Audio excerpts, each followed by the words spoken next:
It's Monday, October 22nd, 2012. I'm Rim. I'm Scott. And this is Geeknights. Tonight, contributing to open source projects. And why most people don't. Let's do this. So in the course of a man's life, he learns many things by experience. You will occasionally experience a thing you have never experienced before. And good or ill, a man gets to understand what that experience entails. So today I had one of those experiences. Lost your virginity. So I was walking into the Fulton Street station to take the 4-5 train back uptown. And while I was walking down, the fire alarm in the subway station, which until this point, I had never even considered the possibility of a fire alarm in a subway station. Yeah, sometimes you hear the alarm on the emergency door because Sometimes people open that all the time. You mean every time. Because people are opening the door and it sets off the emergency alarm. And I figured that was, I guess without even really thinking hard about it, I figured that is the fire alarm of the subway station. No, it is not. So I go to the Fulton Street station and there are people streaming out of it, more so than usual. But usually when there's that many people streaming out, I assume there's some sort of fuck up with the subway. Like, oh, the 4-5's not running, and all these people are trying to get to the 1, 2, 3, maybe the 9 if they're really old. So I go down anyway because I live like a windrammer, and I get down there. The fire alarm's just fucking going off. All right. And was it painful to listen to? No, it sounded like a normal fire alarm, but it was drowned out by the generic noise of the subway station. But the strobes were going off too. What about the PA? Was there anyone talking in the Nope. PA? Like, nope. Now, I would not have noticed the fire alarm had the strobes not also have been going off. There are a lot of them, and I'd never noticed them there before. Me either. So, despite all the people who'd streamed out, the vast majority of the people were ignoring it and waiting for a subway train. Of course. And a subway train came immediately. And as I've done in my entire life, I will continue to do now in the subway too, I've ignored every fire alarm I've ever heard. And you got on the subway? I got on the subway. And it took you to the next stop? Everything was normal. Perfect. I've never been in a building that had a legitimate fire alarm in my entire life, but I have experienced hundreds upon hundreds of either false alarms or fire drills. Well, I have experienced legitimate fires, but they were not fires that would threaten me in any way. For example, a guy burning something in the microwave. There is a fire. You mean at RIT when Greg burned that egg right, and our entire building had to get evacuated? You cannot say that is not fire to some extent, but it is not a fire that threatens my life in any way. You know what that fire threatened? It is not a fire worthy of evacuating. That fire, you know what it threatened? I remember that it fucking ruined my beef stroganoff because I was in the middle of cooking it and then the alarm went off and campus safety made me get out of the apartment. That was actually one of the maddest I've ever been in my life. That's like top 15 mad. Anyway, it's Monday. Got any news? Any Monday science technology news? I do have sort of a news. I don't really care about this that much, but it's an internet explosion today of controversy, and it has a couple interesting side topics. So, there's some person from Northern Europe. I'm not sure if it is the Sweden, Norway, or Finland. It's one of the three. I like how there's the only three you think of. I think it might be the Sweden because it's got the director with the O with the slash through it. But anyway, some person who travels a lot had a Kindle and they bought a lot of books. And basically, suddenly, all their Kindle books were gone. And they emailed Amazon a whole bunch. And Amazon was all like, yes, your account was linked to an account that had problems that, violated terms or something along those lines, was misbehaving. So we just closed your account. And that's... Now, wait a minute. So my account that does my like AWS and EC2 and whatever is also my account for like buying bullshit on the internet. Right. But anyway, so this person emailed back and they were like, is it correct? You cannot give me any information about 1, how my account is linked to the blocked account, 2, the name ID of the related blocked account, 3, what policy was violated. I have no knowledge about any other account that could be related to mine. Cannot understand how I could have violated your policies in any way. Best regards, right? So Amazon is pretty much like, we regret that we have not been able to address your concerns to your satisfaction. Unfortunately, we will not be able to offer any additional insight or action on these matters. We wish you luck in locating a retailer better able to meet your needs and will not be able to offer any additional insight or action on these matters. I would sue. I would also sue, but this person's in a foreign country, making it very difficult to sue. But this is the perfect thing for small claims court. Like I'd be like, I want the full value of all the books I paid refunded, and I want interest, and I want the value of this Kindle that's now useless, and I want all these things. But for a person in a foreign country dealing with an American company, or I guess they were dealing with Amazon Co. UK, it seems, because that's what the signature in the email says. It might be difficult to sue a company in the UK or the US if you're in Finland, Norway, Sweden. But yeah, the things I want to address here is number one. That's bullshit. Do not buy. Well, you don't know if it's true, right? This could be a whole fake thing here to stir up controversy. I would kind of lean toward it being true. I would just guess. I'm not saying there isn't a lot of evidence except for text copy paste of emails, right? Even though I have a Kindle, I have never bought a DRM'd ebook in my life. I've bought several because I'm a lazy asshole. The only DRM things that I have bought in my life are number one, Steam games, and number two, I guess Netflix streaming counts as DRM, maybe. No, because that's streaming. I know I don't own those things. Right, but it's so I am Steam paying games. for the service as opposed to the individual works. That's it, Steam games, and I guess Adobe Cloud, does that count as DRM? I am paying for the service but there too. Yeah, it's something they could turn off, and then I wouldn't be able to download them anymore. But I'd also stop paying, and I'm paying monthly, so whatever. Yeah, so that's fine. This that's is different. right, but this is I bought a book for $10, and now it's gone. Yeah. So yeah, do not ever buy. I don't care if you're using a Nook or Apple iBooks or Amazon. Even though I like Amazon and have an Amazon credit card and buy all kinds of things on Amazon. Do not buy ebooks on Amazon. Well, I only use my Kindle for if reading this story Project is true. Of course.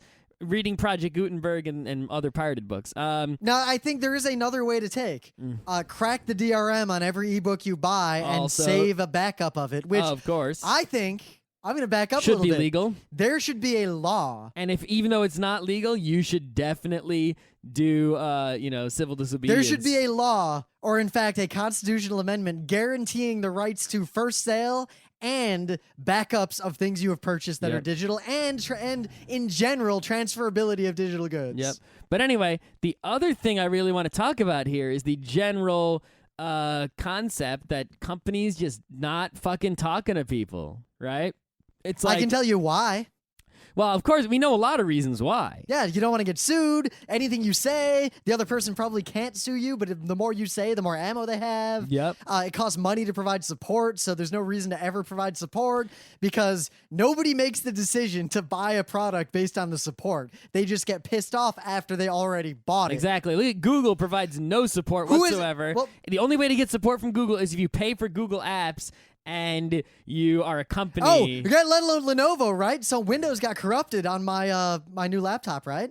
It still works, but it has some problems, so I got to reinstall from the media. The media I made just don't fucking work. Oh. I've been trying for weeks to get a hold of anyone at Lenovo who knows fuck all. Yeah. They should just send you a disc, right?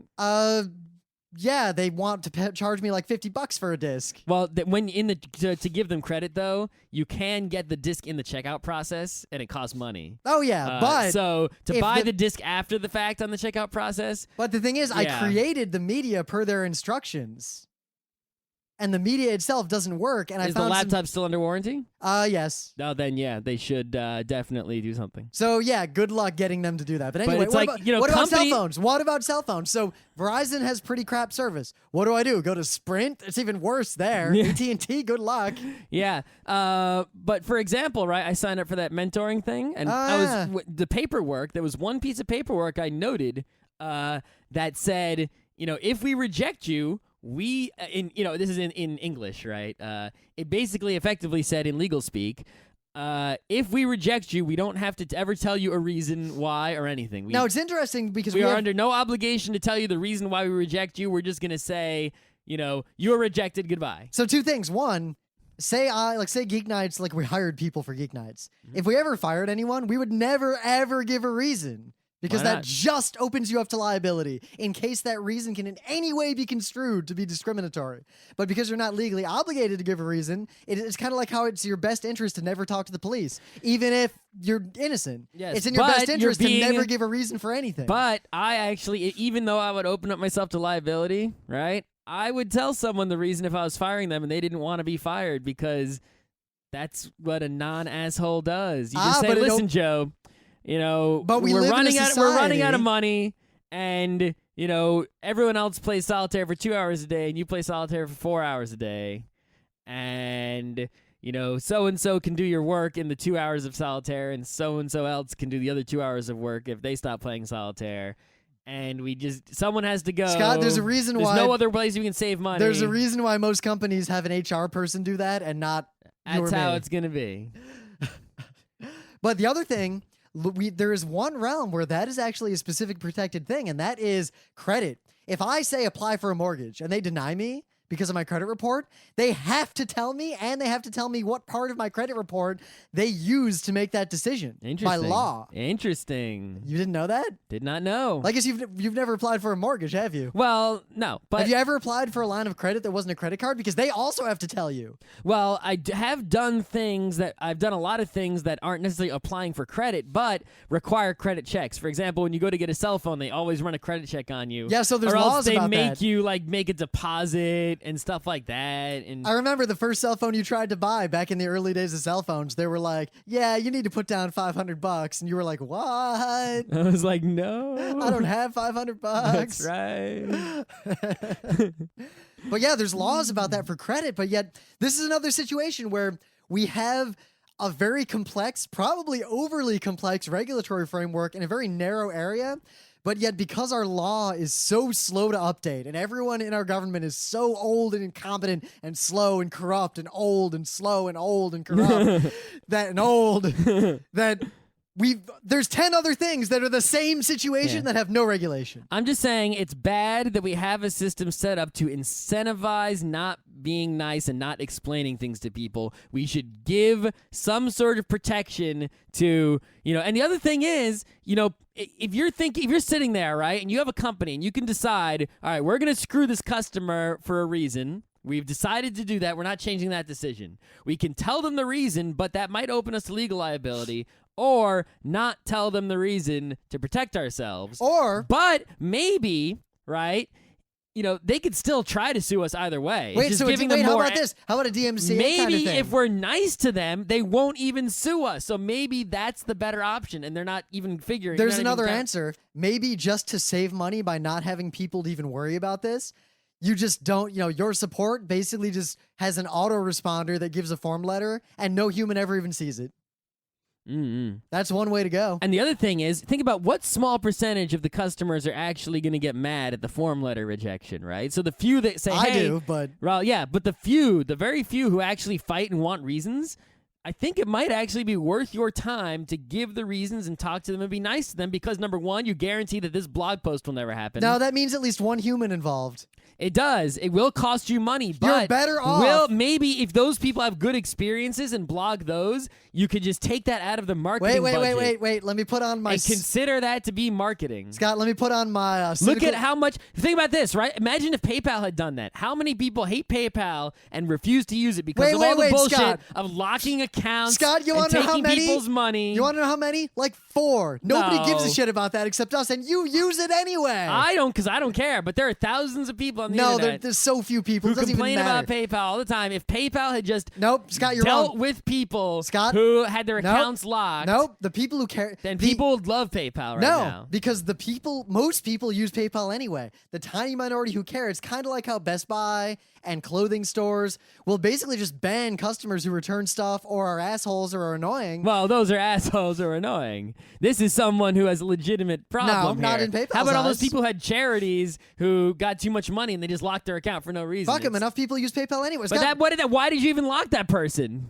to prevent any sort of And legal also, if liability you're to you. if you're right, there's a new person in charge of PayPal now, and they're doing what I said. They're working to fix this problem of people getting their accounts locked and maybe, making customers or happy. maybe they're saying they're doing that. Now, at the Scott, very least, they're being nicer. you're not letting which me is put on I my am hat. in favor of. So let me put on a cynical rim hat. So, all right, why bother having anyone be proactive about this? Because then there's a human who has to worry about it. No, you don't be Instead- proactive. You just be reactive. When this kind of article happens, right? You talk to the person, but you know. Why even talk to the person? Why not just ignore it completely because of the Barbra Streisand effect? If you actually ignore something on the internet, it has to be so big to go. It's kind of like when the president vetoes legislation. This is not the Streisand effect. No, Scott, it's similar though. Hear me out. No. If you just ignore something on the internet, that's the equivalent of the president vetoing something from Congress. You had so much bullshit has to happen for the internet to continue to care about anything for more than a week. That's not the Streisand effect at all. The Streisand effect is when there is something that nobody notices. Yes, Scott, I'm well and aware. you point it out and say, stop that. Yes, Scott, I'm well aware. This is not even, this is, Scott, it already exploded on the internet. Scott, did you realize it only exploded among super nerds? No one else gives a fuck. No, this was all over the all internets today. Yeah, the internet. What about the rest of the country? It was not just on the nerd internet, it was on the full internet. Yeah, and you know what? I saw it on Google News even. You know what? If Amazon literally completely ignores it, I guarantee within 2 weeks, no one will be talking about That's it. not exactly the biggest news story in the world. Yeah, I'm saying this is the thing. It's better from Cynical Rim's perspective to literally ignore anything like that. It would be better for it not to have happened in the first place, which you could have done just by saying, I would argue that "Yo, it'll have dog." no effect on Amazon. No. No, literally. I'm serious. I don't think that this will have any effect at all on any portion of Amazon in any way whatsoever.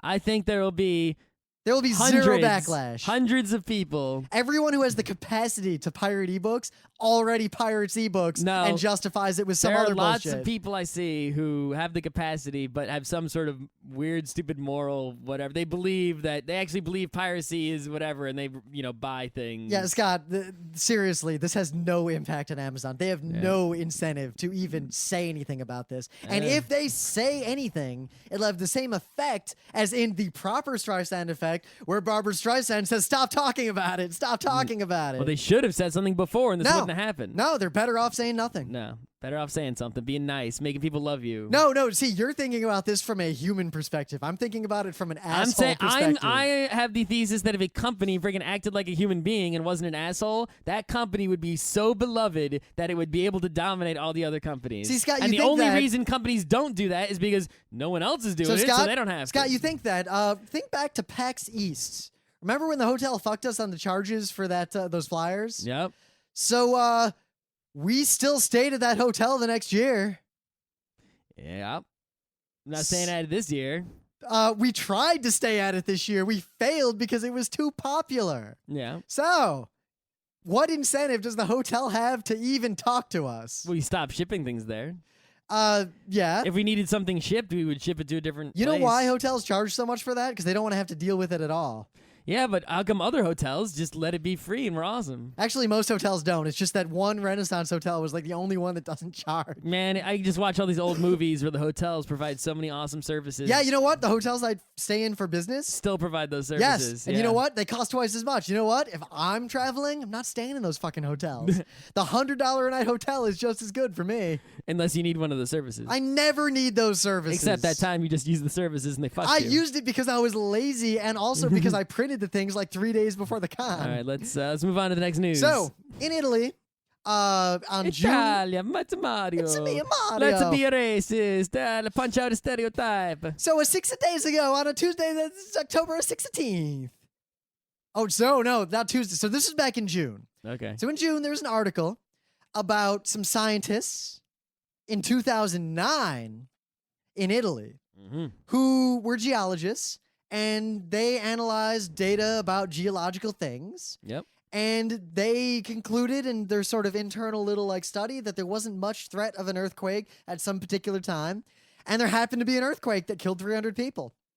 So in June of 2010, about a year later, the government talked about charging them with gross negligent manslaughter for not predicting the quake. Well, the question is, right, did they not predict it or did they predict not? Right? See, that's the difference, right? Scott, there is no difference because it's all statistics and percent. Basically, any prediction that a real scientist ever makes is just a sort of percentage coupled with a percentage that the percentage was right. Yep. And that is the only recommendation that can possibly be made. And did they do their science proper?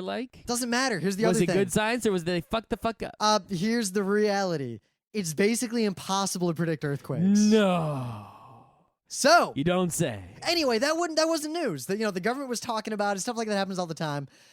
As of today, they were found guilty of manslaughter.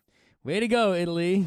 So I learned some things. Apparently, Italy is one of the least productive academic countries in the entire industrialized world. The number of papers coming out of Italy from academia is lower than, I believe, almost any other industrialized nation. They're like all the output. I found all these articles about this. Apparently, academic circles talk about this a lot. And scientists who are good have been fleeing Italy for many years. So there's a very anti-science culture in the Italian government. Does this have anything to do with religion in Italy? Doesn't appear to. Okay. Now, obviously, this is bullshit. They do have lots of engineers in Italy at the Ferrari factory. I mean, Scott, should I sue you because you didn't predict that you were about to fart? No, that is obvious bullshit. So obvious I didn't even think we needed to discuss that. So, turns out Italy does not have a monopoly on bullshit prosecution of scientists. What? So, in America, North Carolina, law was passed. This was a while ago. This article North Carolina is also anti-intellectual. North Carolina is not nearly as intellectual as Carolina? say, South Carolina. It's still not great. So, June 5th, 2012. Here's an article. I remember being pissed off about this back then. North Carolina passed a law saying that government institutions, insurance companies, basically anyone who they could cover by laws was not allowed to use scientific analysis or extrapolation of global warming data to make predictions of any kind. Because if they did that, the insurance companies, and it would probably raise insurance rates on the places that are very likely to be hit by hurricanes more. Gee, in a hurricane state. And the government might, you might be able to assess tax values differently, or they might predict that certain areas might be underwater in 10 years, and that might cause property values to decline. So North Carolina basically passed a law that said, nah, la, la, la, I can't hear you.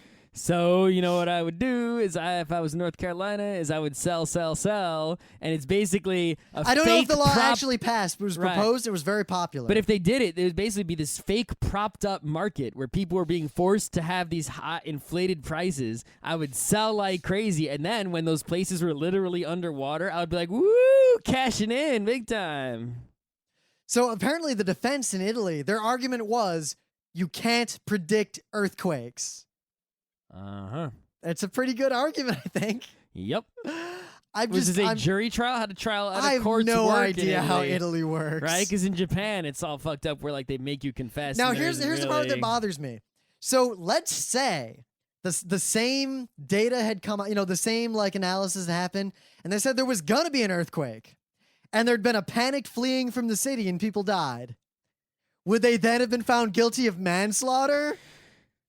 If somebody made a big to-do saying there's definitely an earthquake, run for your lives, and there wasn't, could be a yelling fire in a crowded theater situation. All right. Depending on the exact circumstances of the warnings. What and if such. they make the prediction with the right amount of due diligence and everything, and the populace who does not understand statistics panics unduly and causes deaths?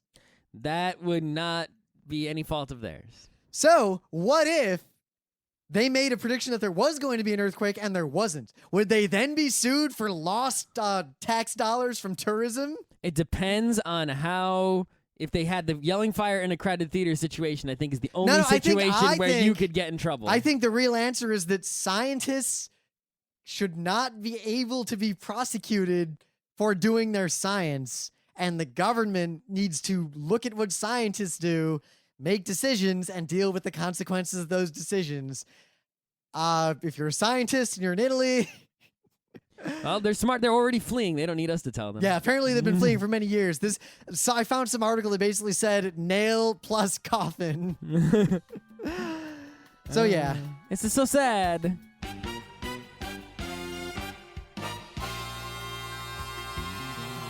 So anyway, things of the day. Time for the thing of the day. I feel no bad. I'm making fun of the elite Hellos. because they are so stupid and hurting the scientists. I a big fan of anger, also fan of Son of Destroy, just like you. I don't even want to talk about this beyond what I just said, but basically, there is a blogspot site called fighthardyeah.blogspot.com. Fight hard, yeah. And Fight Hard Yeah, the proprietor of this fine internet establishment, sent a comment to the angry video game nerd James Rolfe. And this is a video of him simply reading this comment out loud, and he is unable to not lose his shit. Shit all lost. Fucks all given. He, in fact, lives like a windrammer as he fucks. Yeah, I would talk all about this Fight Hard Yeah person and tell you everything there is to know about them, but you can learn everything that I know and more by reading the blog and the Twitter if you wish to find out. So here are the top 2 YouTube comments on this video. 1, 119 people don't see their futures in balls. That's the number of dislikes. Yep. Other comment. The next time James fucks, it's going to be real awkward when he starts laughing his ass off uncontrollably. Just watch this. There's something about watching someone else trying not to laugh and laughing anyway. And also, live like a windrammer as you fuck is one of the greatest compliments or pieces of advice you can ever give to a human being. Okay, so there's this high school, right? It's called Whitney Young. I guess you can learn about it according to the YouTube comments. It's a magnet school and whatever. I've heard of that school. It's talked about on FARC kind of often. Oh, okay. It seems to be a pretty cool place based on this vertical video. Yeah. But this vertical video, in the content of the video, while the framing and quality is low, the content is very, very high. So, it's kind of a random piece of advice. If you ever think you should take video vertically. I don't even know why the phones fucking let you. The phone should just always make the video sideways, and then you hold it up and you'll realize aspect ratio sideways. of the sensor, that's why. What do you mean? If I turn the camera, the sensor's probably in a 16:9 configuration. Yeah. So if I turn my HD camera sideways, it's getting video like that, regardless of how it displays it. What it should do is it should just always shock you. No, it should just have an electric shock. It should always, like this video, right? This one is a vertical video. Yeah. If you try to unload this from your phone, it should come out 90 degrees rotated to the left, so everyone's lying on their side because you fucked up taking the video. Anyway, in this video, what happens is some student started with this sort of cool, funky prank, a totally harmless prank, the kind that everyone enjoys. They would play music by with improvised percussion elements like banging chairs on the floor or slapping tables. And this kid would go find people, usually teachers or other people who weren't in on it, and sort of do a little funky dance, right? Get up right in front of their face, do a funky dance. All right. And it's like you do that to someone and then walk away. And he'd be like, oh, that's pretty cool. That's pretty great. I like that. He goes up, and people are starting to get more excited about this as he keeps doing it more and more. Turns into like a little mini party, right? Goes up in front of this one dude teacher. He looks like a teacher standing there. Does his funky dance. Does it so hard he loses a shoe, right? Then gets out the way because he finished doing it on that guy. So there's either 2 ways this could go. Right. Either the teacher beats the shit out of him or the teacher dances the shit out of him. You got to see the dance this teacher lays out. I'm not going to tell you which dance it is. And I'm not going to... Is it Gangnam Style? No. But I'm going to tell you which dance it not is. It not is Gangnam Style. The teacher busts out a dance, and of course the students are like, super awesome reaction that makes the video worth watching. Do they all start dancing? It gets crazy, go nuts. Okay. So in the meta moment, this weekend is the Burning Con. Too late to sign up. If you're going, you're awesome. Not going, however, pussy. As a meta thing, Luke Crane posted a list of advice, which, while it is advice specifically for Burning Con, if you ever run a role-playing game at any convention ever, a one-off, and you don't follow all of this advice, you're fail. Terrible. Read the advice. I'm going to read it because it's really quick. Here's a list of basic things you need. 1, an idea of the scenario or situation. You don't even need to know the whole fucking thing. You just need to have an idea. 2, characters. Provide that shit. Yeah, you don't have time to burn that shit up or roll characters. Provide all game materials. Have dice, cards, anything you need. Yeah, some people don't have dice, I guess. Have notes, sketches, obstacles written down already. No, good idea. Here's the big one, have at least one twist. Something new that changes the starting dynamic, but not more than 3. You find a magic sword, you must decide who gets it, and then you have to find your way out of the dungeon. Yeah, because what happens is a lot of times people make a scenario that has like an obstacle, like beat the monster, we beat it. The end. You got to have something else to fill in your 4-hour session, right? So Now, you could just have a really long session, but then the dynamic stays the same. It gets stale, peters out, people look at their cell phones. yeah, people are gonna play, and then whatever they're playing goes. You need to do something to sort of restart the game as it winds down. So, more and you need to importantly- keep restarting it and putting the sparks on over and over until you get to the end of the time. Until that and spark then, kindles the right. burning wheel. and then le dénouement. Here are the things not to do. Don't sit back and expect the players to do all the work. Duh, they're just Yeah, say that to 99% of the people who have ever run games for me at any convention ever. yep. Don't over-prepare. Don't Mm. plan such a detailed scenario. You'll never hope to finish it. I almost did that by accident, but then Do I corrected myself. Not setting dump. If I catch you saying more than 1 minute of world or setting info, I will be very angry. I almost did that as well, and I corrected that mistake. And do not explain the rules. Demonstrate the rules. That is also correct. Burning Con is going to be great. My game is in the first slot on Saturday. It is called the Arc of Obscenities. So if you want to play in my game, it is in the first session, and you should try to get into my play in game. your game and crash it. You should try. I was told by one of the people who was in my game at the last Burning Con that it was the best game they played in at the entire Burning Con. Uh-huh. I was very proud of We'll that. have to compete and see whose game's better, because I think mine is in the last slot on Sunday, which means hardly anyone's going to be I there. should play in your game. I'll be. It's going to be a quieter game. So, MagFest is coming up in a ways. In January. Yep. It's still Anime October. Boston. Is even later than that. PAX Australia is officially announced. We'll probably be Yep. there. PAX East. Yeah, 3-day badges sold out. We told you. Yeah, we told you. Single-day badges are not sold out. However, the reason they're not sold out is because all the hotels are sold out. There are no hotels within 2 miles of the convention. Yeah, now that New York Comic Con is over, there really aren't any cons until MagFest. So if you know, there's probably going to be more Geek Nights. There's going to be some American holidays and Universal holidays and things like that. Yep. There's going to be fucking snow. And then I'm going to go skiing every weekend. Yeah, there's going to be a lot of book reading and comic reading and video game and playing. The book club and, book right now is The Name of the Wind. Scott chose by it. Patrick Rothfuss. Rothfuss. I've already finished reading it. I am 21% through. Nice. I'll probably blow through it this weekend. And you should read that shit, and you should go on. It's pretty good. I got to the point where shit got fucked up. Yeah, you should go on the internets and read all about us on the internets. It has a good tendency to do something that a lot of books don't do, where it'll overrun its it'll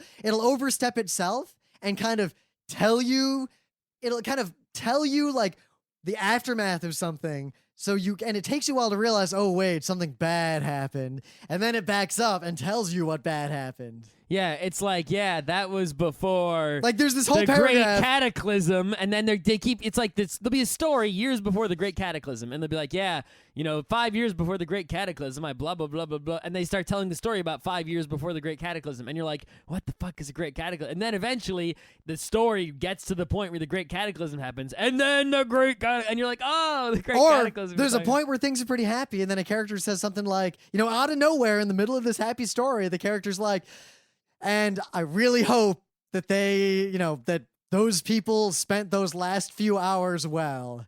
And you're like, wait a minute, what do you mean last few hours? Then the next chapter is basically the fucking. It's like if the title of the book was The Guy Named Scott Who Died in Chapter 2, and then you read the book and there's a guy named Scott who dies in Chapter 2. All right, so yeah, go to frontrecruit.com and click on all the things. Oh, and there's probably a new Radio Free Equestria up to celebrate the fact that the real season 3 is going to start in 19 days? Yeah. And I'm going to send out the next newsletter real soon. Yeah. And I will tell you all that because there is enough interest, we will attempt to do an episode of Radio Free Equestria after every episode of Ponies for as long as we can in season 3. We have streamlined our video production process over the last year to a degree that I'm actually pretty comfortable saying that. Okay. We got other video coming in the works. Stay tuned. All right, so submitting to open source projects. So here's the deal. We actually went into the thread on our forum that said show ideas and reminders and found this idea because we're really low on Monday ideas the most compared to the other days. And it's a good idea. I got a lot to say. So here's the deal. Is open source projects out there, right? And the idea of open source, if you don't know, you've been living under 10 rocks, is you have some sort of software project and people all around the world work on this project. You can just walk in, do some, improve the project, modify it in some way and share your improvement with the other people who use and work on that project. And, then maybe it will be incorporated into the, it'll be, shared by everyone because it's such a good improvement. And, and more people do that, the project just keeps on improving and improving and getting better all the time. So if you encounter an open source project and you have something you want to do to it, or you come up with an idea, or there's a bug and you want to fix it or something, how do you actually, get to work on that shit? This is something a lot of people have a problem with. Yeah, and you know what? It's kind of an aside, but we'll get back to this, but there's a much more fundamental problem in that a lot of people who have skills that many open source projects really need, the one thing that those people are not is programmers. So a guy who actually fully designs the specification or makes like a whole new awesome icon set usually has no idea how they could possibly contribute that. And they need someone else to basically help them and contribute it for them to most projects, because most open source projects are really, really unfriendly and unresponsive to non-programmers. Yeah, the other thing is that, if you're running an open source project, you made something, you make it open source, how do you handle people submitting to you, right? So basically what it comes down to is every project is different, and this is why this sucks, because there is no one right answer. Every single open source project in the world decides for itself what bureaucratic system to set up around who and when and which submissions and modifications are going to make it into the official build and which ones are not. And so you have to figure out whatever project you want to work on. You have to get involved with the community surrounding the project, if there is one, and read their documentation and talk to the people who run it and figure out how to get your stuff in there. Now, it could be a very small project. Like one guy just put his thing on GitHub, in which case maybe you can just fork him on GitHub, make a modification, push it to your thing, click on the GitHub pull request, and you're done. And maybe the guy will like it and he'll let it in, and that's the simplest it could possibly be. But maybe you want to submit to the Linux kernel, in which case you have to get on the kernel mailing list, and you have to, make sure that you write you have to git clone the kernel, and you got to make your modification in just the right way, and you have to, write your commit message in just the right way, and you can't talk to Linus Torvalds usually. You have to talk to some lieutenant who deals with the part of the kernel that you work on, and you have to email him your patch the proper way, and get that, whoever that is, lieutenant, to like your commit and integrate it and make sure it works with everything else that's going on, and you submit it at the right time, and then if it gets incorporated, maybe it'll get in there. Maybe.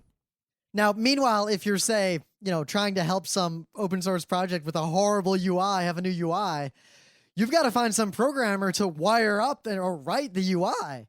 But at the same time, the people who write the UIs usually know shit about design. Yeah. So as a result, we have this dichotomy of there are people who cannot commit anything to open source projects because you can really only submit code. Very few projects have any way for you to submit anything other than just code. Well, there are things you can do to help open source projects besides code. For example, you can file bugs, which I do often. True. Right? And all you have to do for that is usually find whatever bug tracking system they're using, which could be GitHub, it could be Bugzilla. You know why I stopped doing that? It could be Track. Almost every bug I ever submitted to any open source Launchpad. project ever was responded to with a won't fix and very little communication, and then I just didn't give a shit I've anymore. had that a couple times, but usually the bugs I submit are mega bugs they aren't important enough to actually get anyone to fix them, but they get a lot of comments and they hang around for years. I had this Ubuntu bug since like 07, and I've got a a Chrome bug that's sitting around. I'll put it this way: I manage an entire QA and department. every once in a while, I get emails from these bugs that I'm still tracking because someone comments on them. I manage an entire QA department. The one thing I've learned is that most developers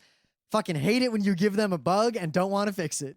I don't really care if someone sends me a bug, and I fix it. Well, because usually the bug, like, it's easy to find these sort of like easy to fix bugs, but I have a knack for finding bugs that are almost impossible to fix or even replicate. No, see, I have a knack for finding bugs where it's hard to figure out who's responsible for them. So there'll be arguments like, "You fix it." No, your code's broken. No, your code's broken. You don't even know which project needs to be fixed. Usually right? that's when you've got like in Python, you've got a Python soap library, but it's connecting to like some other soap server, and the Python library does something one way in the soap request, and the server is set up to where it can't handle that. It needs a slightly different format. Well, think about you let's say you have a problem in Ubuntu, right? For example. All right, for Ubuntu example. is a combination of thousands of different open source projects all put together in one.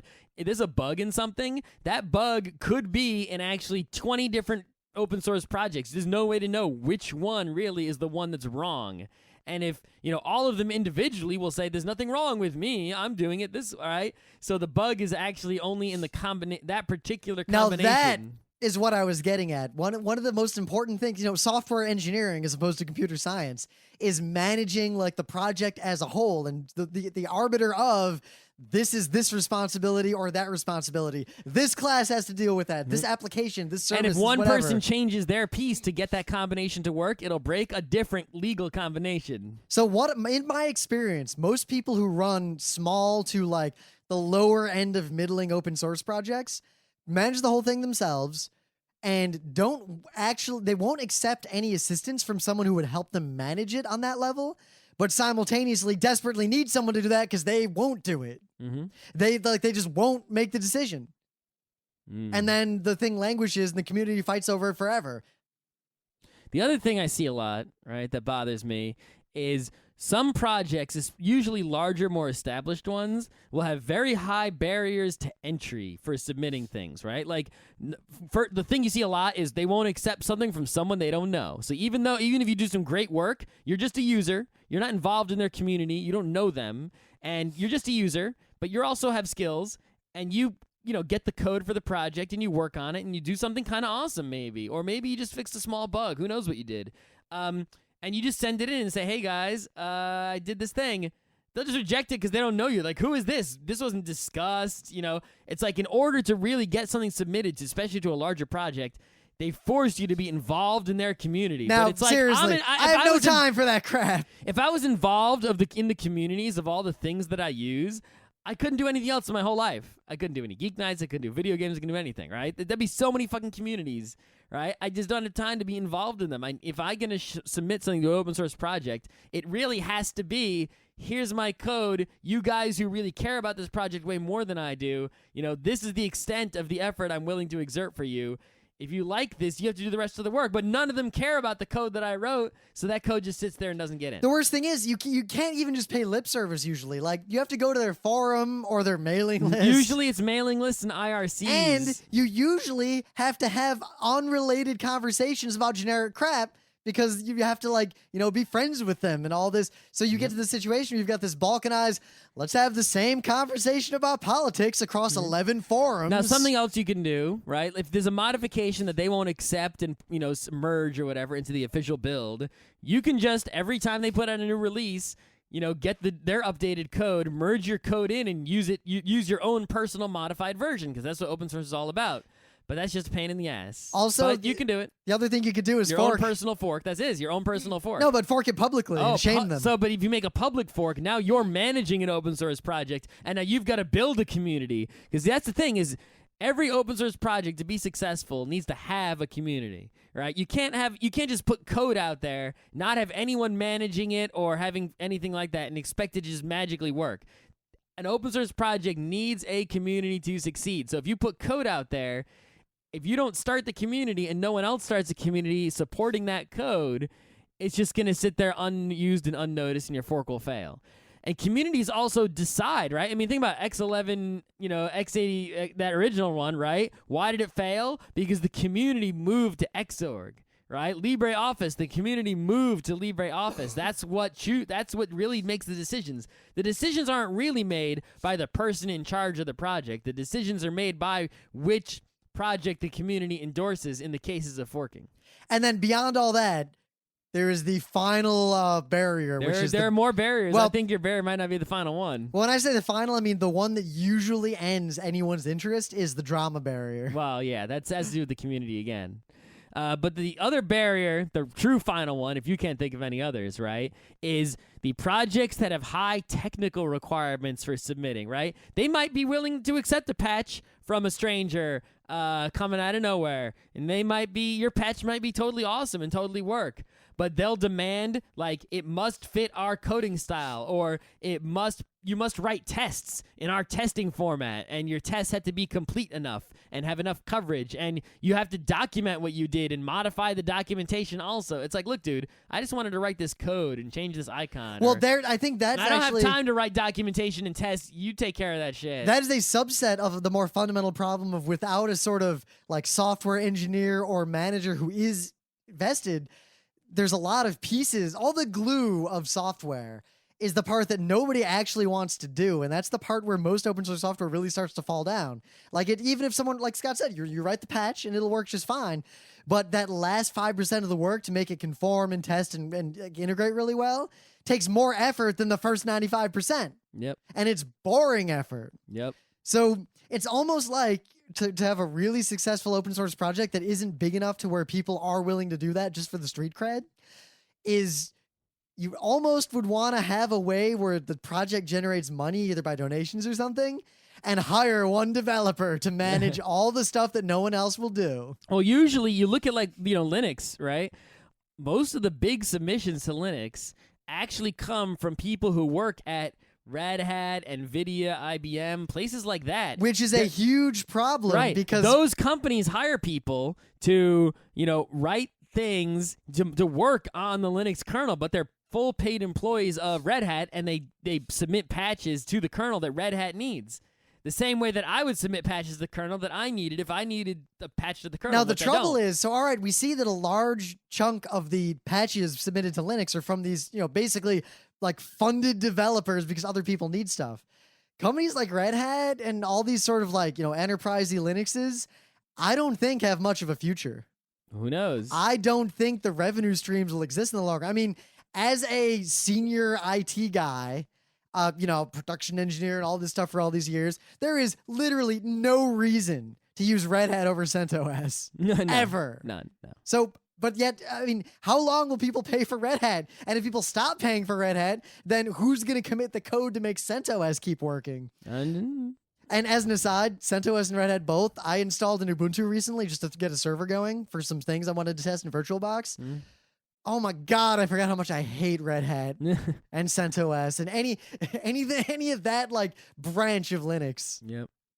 Kind of an aside though, but what do we do if, it turns out that some of the major open source code is actually coming out of these sort of subsidized developers? How do we get that code written if the companies that subsidize it disappear? It's mostly just Linux has this problem. No other open source project really has. Well, that's this. because Linux is languishing because the desktop side of it has completely fallen behind the rest of the world. Desktop Linux is unusable unless you don't use your computer. Well, it's surprising. In some ways, desktop Linux kicks all the ass, and in some ways, it fails all the fail. It's just totally, but those aspects of it really don't have anything to do with the kernel. That has to do with other things. Well, here's two differences. If my laptop were Linux and, some stuff on my file system got corrupt, I could fix it with Yum or apt-get in this case. But I can't do that with Windows. Yeah. So this might sound really discouraging to anyone who wants to submit to an open source project, talking about all these barriers to entry and stuff. But the fact is, most of the projects out there, right, aren't big, scary ones. Most of them actually are the completely deserted ones. Some guy wrote some code, he posted it on his GitHub, and he doesn't pay attention to it. And if you you fork it or something, nobody's gonna notice if you send him a pull request because he's not even paying attention to that. So your best option is you can take that code, look at what license it is. Always worry about licenses. We did an episode about licenses. You might want to go listen to it. I'm pretty sure we did. I think we did. Yeah. Or go online and go to the OSI website and read about the licenses. It explains all the differences between them in plain English, and check what license each project uses before you do anything, so you understand what you're getting into. But yeah, if you see a abandoned project and no one's paying attention to it, the way to submit to it is to take it and make it your project and become the guy who runs it. Because if you try to send the patches to the guy who originally wrote it, he doesn't give a shit anymore about it.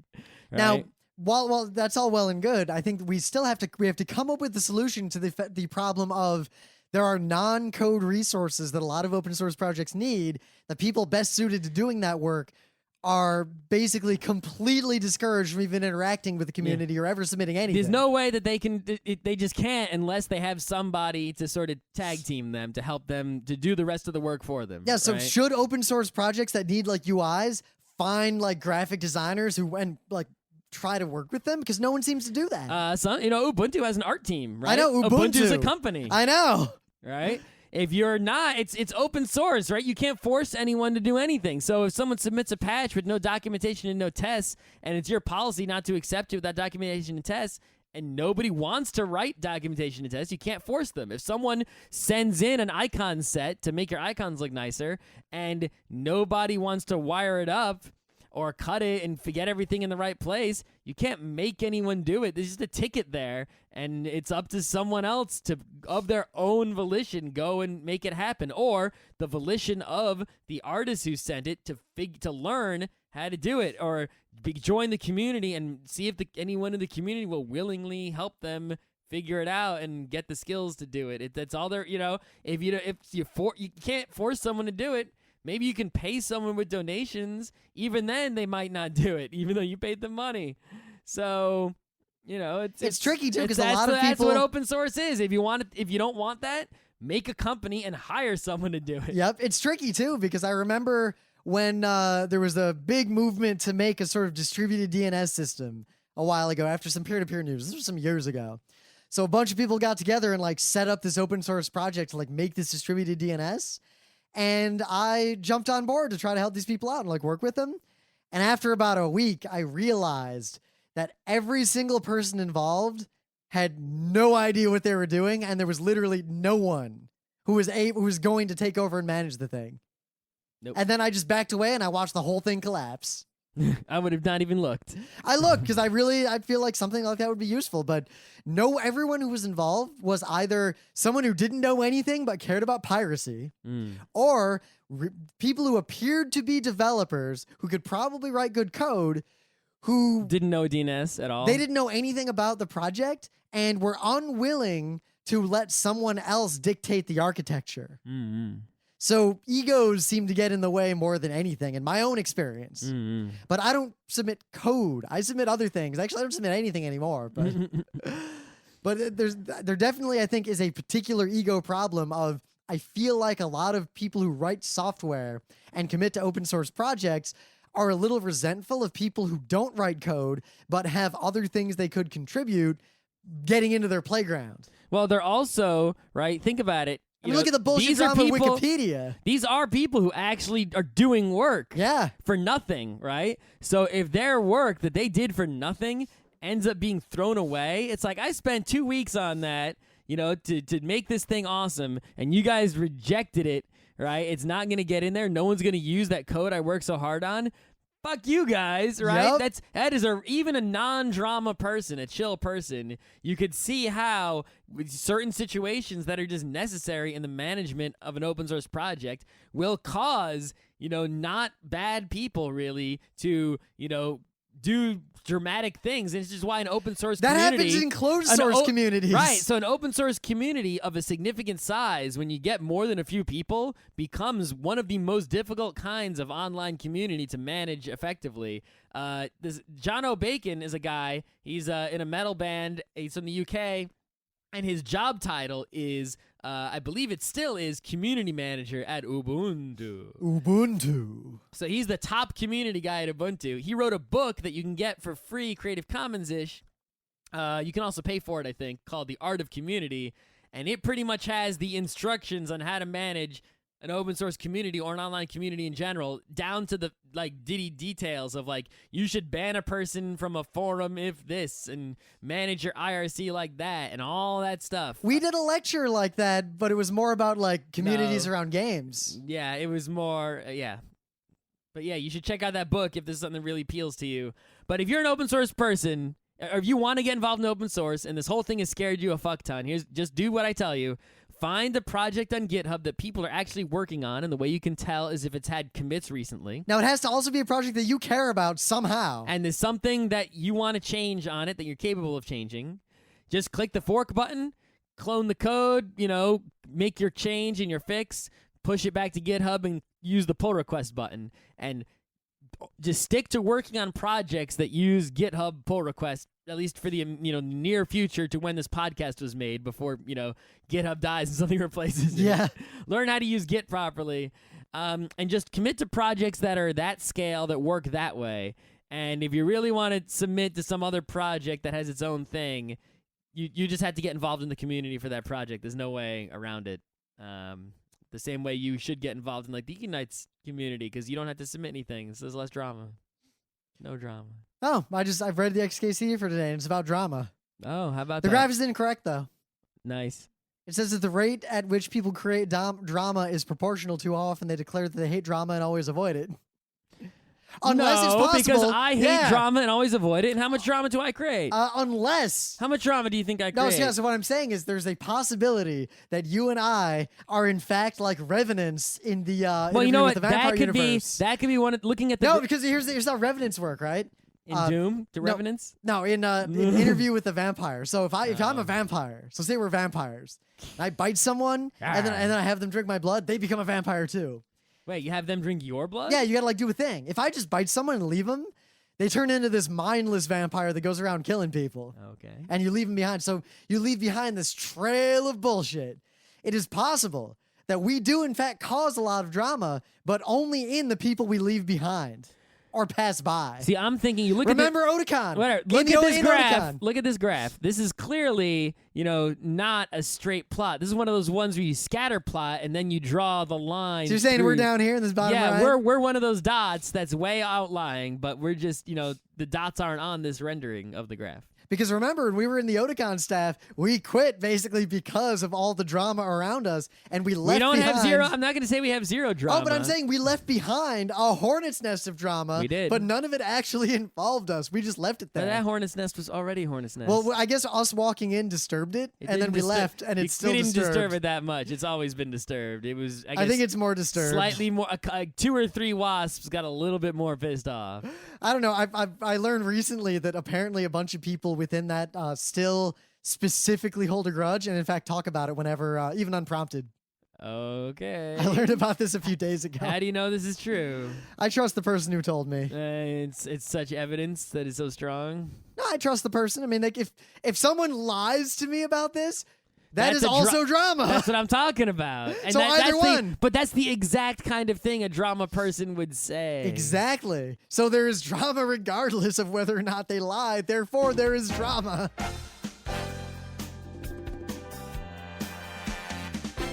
This has been Geeknights with Rim and Scott. Special thanks to DJ Pretzel for the opening music, Kat Lee for web design, and Brando K for the logos. Be sure to visit our website at frontrowcrew.com for show notes, discussion, news, and more. Remember, Geeknights is not 1, but 4 different shows. Sci-Tech Mondays, Gaming Tuesdays, Anime Comic Wednesdays, and Indiscriminate Thursdays. Geeknights is distributed under a Creative Commons Attribution 3.0 license. Geeknights is recorded live with no studio and no audience. But unlike those other late shows, it's actually recorded at night.